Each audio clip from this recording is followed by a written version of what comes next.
ముప్పవరపు వెంకయ్యనాయుడు తన ఆహార్యంతో, మాట తీరుతో, పంచకట్టుతో తెలుగుదనం ఉట్టిపడే నేత. దేశ రాజకీయాల్లో పరిచయమే అక్కర్లేని పేరు. సుదీర్ఘ రాజకీయ జీవితంలో అనేక హోదాల్లో పనిచేసి మెప్పించిన వ్యక్తి. అంతకు మించి తెలుగు జాతికే గర్వకారణమైన నేత. దేశంలోని అత్యున్నత పదవుల్లో ఒకటైన ఉపరాష్ట్రపతి పదవి చేపట్టారు. తాజాగా పద్మవిభూషణ్ అవార్డు కూడా ఎంపికయ్యారు. వివిధ రంగాల్లో విశేష సేవలు అందించిన 5గురికి కేంద్ర ప్రభుత్వం ఈ అవార్డులు ప్రకటించింది.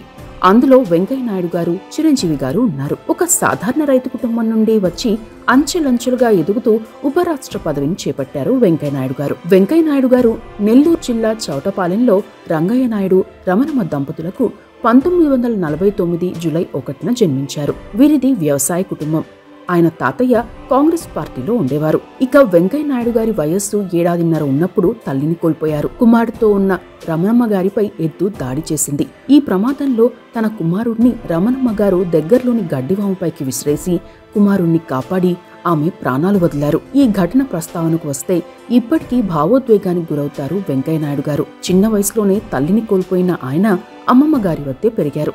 వెంకటాచలంలో ఇంటర్ వరకు చదివారు. నెల్లూరు విఆర్ కాలేజ్ నుండి పొలిటికల్ సైన్స్ లో BA, విశాఖలోని ఆంధ్ర యూనివర్సిటీ నుండి లా విద్యను పూర్తి చేశారు. విద్యార్థి దశ నుండే రాజకీయాలకు ఆకర్షితులయ్యారు. చిన్ననాటి నుండే RSS లో చేరారు. కాలేజ్ లో ABVPలో పనిచేశారు. జై ఆంధ్ర ఉద్యమంలోనూ యాక్టివ్ గా పాల్గొన్నారు. విజయవాడలో కాకాని వెంకటరత్నం గారు జై ఆంధ్ర ఉద్యమానికి నాయకత్వం వహించగా, నెల్లూరు జిల్లా విద్యార్థి సంఘాల ఉద్యమానికి వెంకయ్యనాయుడు గారు నాయకత్వం వహించారు. కేసులు ఎదుర్కొన్నారు. 1971లో VR college students union president గా, 1973లో Andhra university college students union president గా చేశారు. ఆ టైంలోనే అప్పటి సీనియర్ రాజకీయ నేత మండలి వెంకటకృష్ణారావు గారి బంధువైన బోగా దుర్గాప్రసాద్ గారితో పరిచయం ఏర్పడింది. ఆయన అనర్గళంగా మాట్లాడేవారు.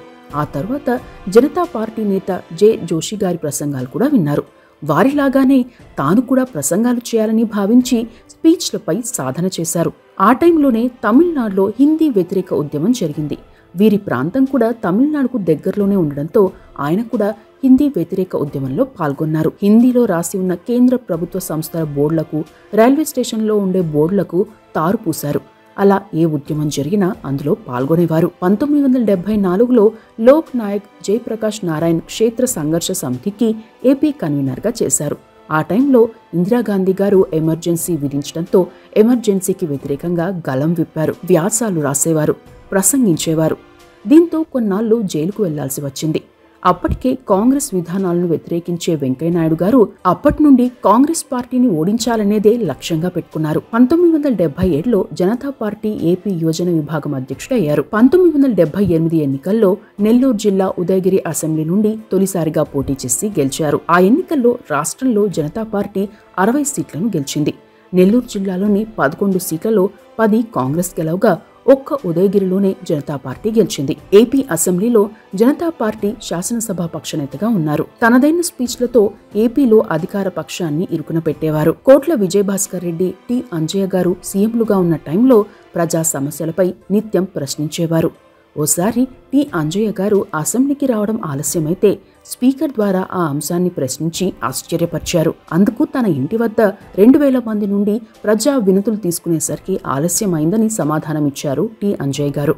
అసెంబ్లీలో తెన్నేటి విశ్వనాథం గారు, గౌతు లచ్చన్న గారి నుండి స్ఫూర్తి పొంది క్షేత్రస్థాయిలో ఉన్న సమస్యలపై ప్రభుత్వాన్ని నిలదీసేవారు. 1983లో NTR హవాలోనూ ఉదయగిరి నుండి పోటీ చేసి రెండోసారి గెలిచారు. ఆ ఎన్నికల్లో తెలుగుదేశం పార్టీ 201 స్థానాలు గెలవగా కాంగ్రెస్ 60, కమ్యూనిస్టు పార్టీలు 11, బీజేపీ 3, జనతా పార్టీ 1, ఇతరులు 20 చోట్ల విజయం సాధించారు. జిల్లాలోని 11 సీట్లలో 10 తెలుగుదేశం గెలవగా ఉదయగిరిలో ఒక్క చోటే బీజేపీ గెలిచింది. అదే ఎన్నికల్లో జైపాల్ రెడ్డి గారు కల్వకుర్తి నుండి జనతా పార్టీ నుండి గెలిచారు.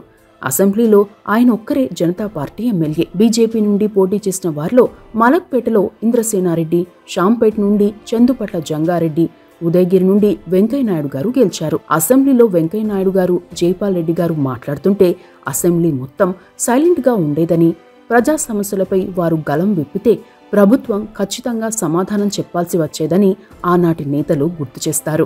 ఎన్టీఆర్ ప్రభుత్వాన్ని కూడా పలు అంశాలపై నిలదీశారు. అప్పట్లో జైపాల్ రెడ్డి గారిని, వెంకయ్యనాయుడు గారిని అసెంబ్లీ వెంకట కౌలుగా చర్చించుకునేవారు. వారిద్దరూ క్లోజ్ ఫ్రెండ్స్ గా ఉండడం కూడా అందుకు కారణమని చెప్పవచ్చు. అదే టైంలో youth wing all India president గా, ఏపీ బీజేపీ ప్రధాన కార్యదర్శిగా, ఏపీ బీజేపీ ఉపాధ్యక్షుడిగా చేశారు. 1993లో బీజేపీ జాతీయ కార్యదర్శిగా ఎన్నికయ్యారు. 1983 తర్వాత వెంకయ్యనాయుడు గారు ప్రత్యక్ష ఎన్నికల్లో పోటీ చేయలేదు. 1998లో కర్ణాటక నుండి మొదటిసారిగా రాజ్యసభకు ఎన్నికయ్యారు. అప్పటి వరకు వెంకయ్యనాయుడు గారికి హిందీ వచ్చేది కాదు.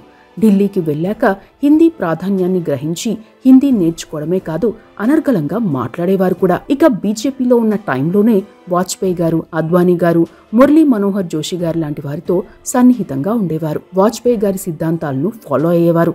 తన మాట తీరు, విశ్లేషణ, అధ్యయనంతో పార్టీలో మంచి గుర్తింపు తెచ్చుకున్నారు. పలు పదవులను నిర్వర్తించారు.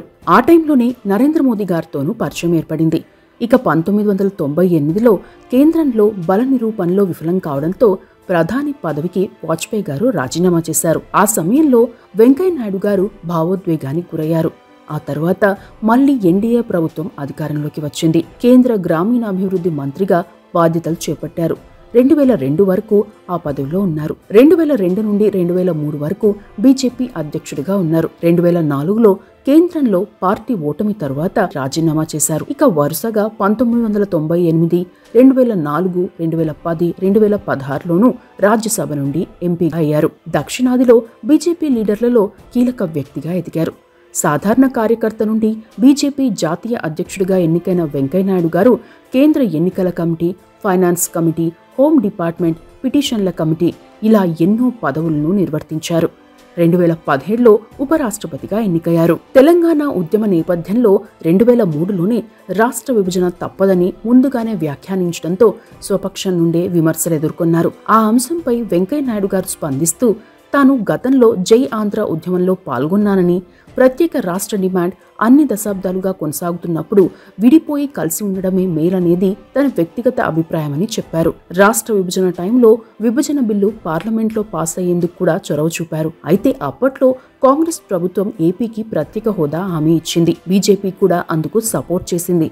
అయితే 2014 తర్వాత అధికారంలోకి వచ్చిన బీజేపీ ఆ హోదాను ఇవ్వకపోయినా వెంకయ్యనాయుడు గారు పెద్దగా స్పందించలేదనే విమర్శలు వచ్చాయి. పార్టీలో జాతీయ స్థాయి కీలక నేతల్లో ఒకరిగా గుర్తింపు తెచ్చుకున్న వెంకయ్యనాయుడు గారు ఎన్నికల సమయాల్లో పలు చోట్ల ప్రచారం నిర్వహించేవారు. ఒక్కో రోజు 9 నుండి 10 మీటింగ్లకు వెళ్లేవారు.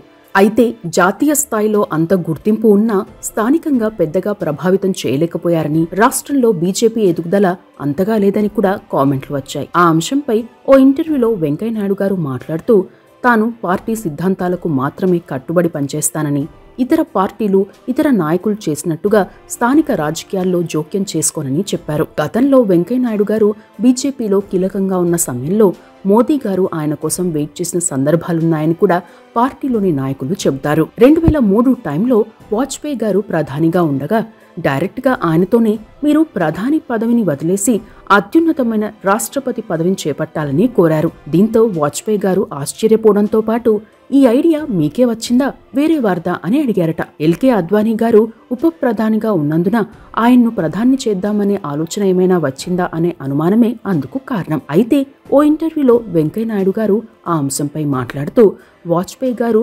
దేశంలో అత్యున్నత పదవి చేపడితే చూడాలన్న కోరికే తప్ప వేరే ఉద్దేశం లేదని, తనకు సైద్ధాంతిక గురువు వాజ్పేయి గారేనని చెప్పారు. ఇక వెంకయ్యనాయుడు గారిని ఉపరాష్ట్రపతి పదవికి ఎంపిక చేసిన టైంలో ఆయన్ను రాజకీయాల నుండి పక్కకు తప్పించేందుకు ఆ పదవి అప్పచెప్పారన్న చర్చ కూడా జరిగింది. పదవి చేపట్టేందుకు ముందు పార్టీకి కూడా రాజీనామా చేయాల్సి వచ్చింది. తన జీవితంలో పార్టీకి రాజీనామా చేయడం అత్యంత బాధాకరమని గతంలో వ్యాఖ్యానించారు వెంకయ్యనాయుడు గారు. వెంకయ్యనాయుడు గారి ఆస్తులు, కుటుంబ విషయాలకు వస్తే రాజ్యసభకు ఎన్నికైన సమయంలో సమర్పించిన అఫిడవిట్ ప్రకారం వెంకయ్యనాయుడు గారితో పాటు ఆయన భార్య ఉషకి మొత్తం 7,72,00,000 ఆస్తులు ఉన్నాయి.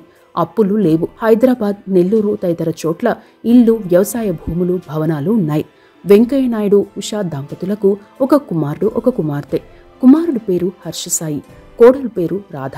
హర్షసాయి తెలుగు రాష్ట్రాల్లో టయోటా కంపెనీ డీలర్గా ఉండడంతో పాటు పలు వ్యాపారాలున్నాయి. Sriharsha automotives, Sriharsha equipment India, R&V ventures, Harsha ఆటోమార్ట్, Sriharsha material services, సిద్ధిత hotels ఉన్నాయి. వెంకయ్యనాయుడు గారి కుమార్తె పేరు దీపా వెంకట్. ఈమె నెల్లూరులో అక్షర విద్యా సంస్థలు నిర్వహిస్తున్నారు.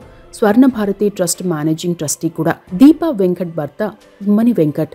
ఈయన పశ్చిమ గోదావరి జిల్లాకు చెందిన వ్యక్తి. రాజకీయ నేత, వ్యాపారవేత్త అయిన ఇమ్మని విష్ణురావు కుమారుడు. వీరికి రామకృష్ణ ఇంజనీరింగ్ కంపెనీతో పాటు నిడదవోలు, విశాఖపట్నం తదితర చోట్ల థియేటర్స్ ఉన్నాయి. వెంకయ్యనాయుడు గారి స్వచ్ఛంద సేవా కార్యక్రమాలు, అవార్డుల విషయానికి వస్తే యూనివర్సిటీ ఫర్ పీస్ నుండి గౌరవ డాక్టరేట్ను అందుకున్నారు. కొమరోస్ దేశం నుండి commander of the green crescent of the Comoros award అందుకున్నారు. Gandhi memorial leprosy foundation award, doctor BR Ambedkar అంతర్జాతీయ అవార్డు, జవహర్లాల్ నెహ్రూ అవార్డుతో పాటు పదుల సంఖ్యలో అవార్డులు అందుకున్నారు. 2001 నుండి వెంకటాచలంతో పాటు విజయవాడ తదితర చోట్ల స్వర్ణ భారతి ట్రస్ట్ ద్వారా సేవలను అందిస్తున్నారు. గ్రామీణ ప్రాంతాల్లో స్కూళ్ల ఏర్పాటు, తాగునీటి సౌకర్యం కల్పన, ఉపాధి శిక్షణ, ప్రీ మెడికల్ క్యాంప్ లాంటి కార్యక్రమాలను నిర్వహిస్తున్నారు. 2019లో ట్రస్ట్ 18వ వార్షికోత్సవానికి అప్పటి రాష్ట్రపతి రామ్నాథ్ కోవింద్ గారు సతీ సమేతంగా హాజరయ్యారు. వెంకయ్యనాయుడు గారు గత కోవిడ్ సమయంలో 10 లక్షల రూపాయల విరాళాన్ని ప్రభుత్వానికి అందజేశారు.